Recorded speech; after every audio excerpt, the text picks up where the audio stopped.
Bless the Lord, oh my soul. Oh, my soul. Worship His holy name. Hello mga kapiyok, isang pang-aaral sa inyo. Ang video ito ay quick strumming tutorial lang ng isang kantang pamagat ay 10,000 Reasons. Ang gagawin natin ay simpleng strumming lang, 5 bilang para sa mga beginner. Yan ay down, down, up, down, up. Ang chords na gagamitin natin ay yung sa original na chords ng kanta, sa chord G.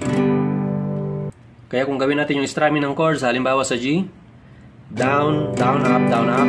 Yung unang down sa bandang taas, sa bandang bass. Din yung apat sa bandang gitna pababa. Down, up, down, up. Ganon din sa ibang chords. C, down, down, up, down, up. D, down, down, up, down, up. Sa E minor, ganon din. Down, down, up, down, up. Okay, gawin natin yung chorus. Bless the Lord, oh my soul. Oh, my soul. Worship His holy name. Sing like never before. Oh, my soul. I'll worship Your holy name.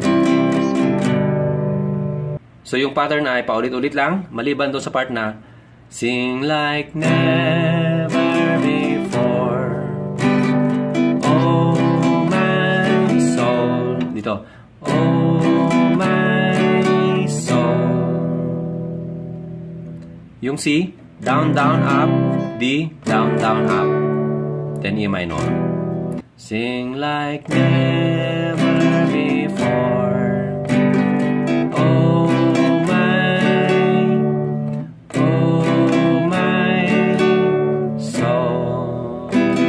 I'll worship Your holy name. Sa verses, ganoon din ang strumming. The sun comes up